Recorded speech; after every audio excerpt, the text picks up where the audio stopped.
नमस्ते बच्चों। साकेत के एक और पद की व्याख्या हम करते हैं।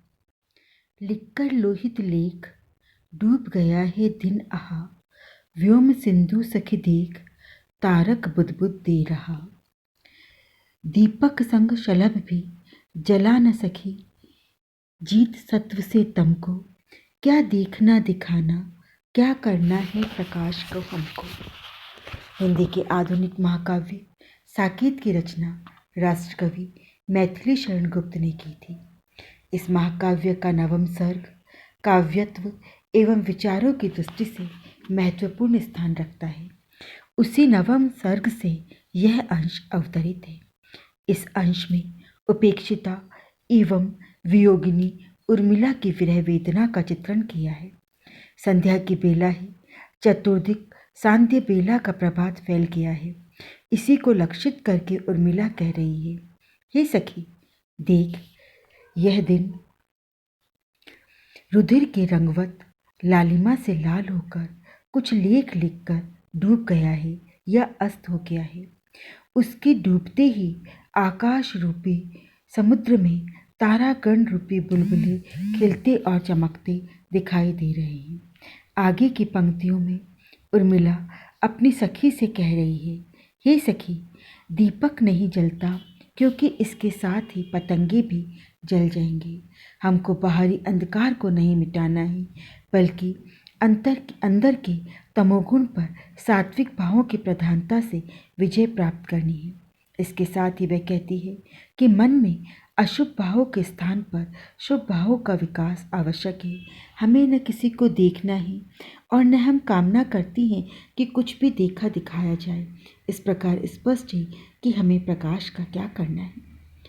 विशेष में हम देखते हैं साकेत की कथा राम की कथा न रहकर उर्मिला के जीवन की कथा हो गई। वह भारतीय स्त्री के त्याग एवं निष्ठा की कहानी है और रूढ़ी रूप में चले आते हुए स्त्री संबंधी विचारों के विरोधी है। परोक्षतः यह भारतीय स्त्री के गौरव की गाथा है, जो कि गुप्त जी की अपनी मौलिक सोच है। उर्मिला का विरह वर्णन नारी के जीवन यथार्थ से संबंध है। वह उस नारी का विरह है जो भारतीय परिवेश की नारी है। उसके जीवन में जड़ता आ गई है, कृष्णता आ गई है। इस पर भी वह भारतीय नारी के अनुरूप ही आचरण करने वाली है। इन पंक्तियों में उर्मिला अपनी मनोदशा के अनुकूल ही संध्याकालीन लालिमा को दुख के लोहित लेख के रूप में देखती है। इन पंक्तियों में उत्प्रेक्षा, रूपक और काव्यलिंग अलंकारों की शैली अपनाकर कवि ने अपने कथन को काव्यात्मक बनाया है।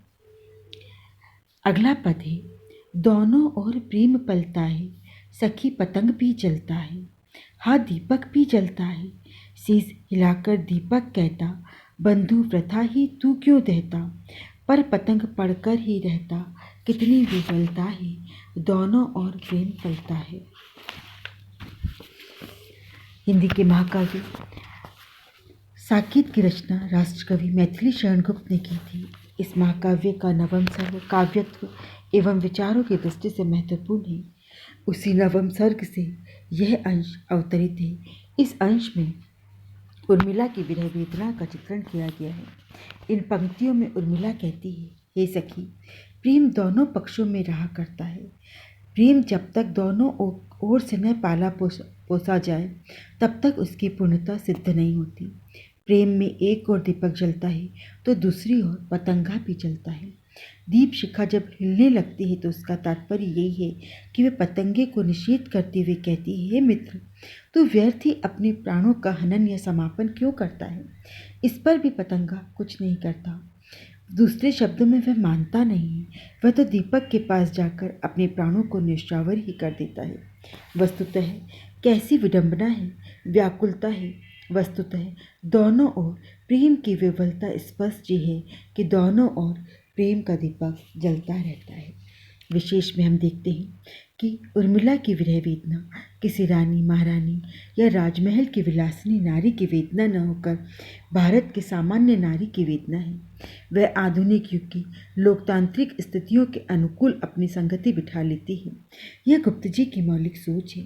जैसे जायसी की नागमती वियोग के कष्ट में अपना रानीपन भूल जाती है, वैसे ही उर्मिला भी इस बात को भूली हुई रहती है कि वह अयोध्या के राजा दशरथ के पुत्र लक्ष्मण की पत्नी है।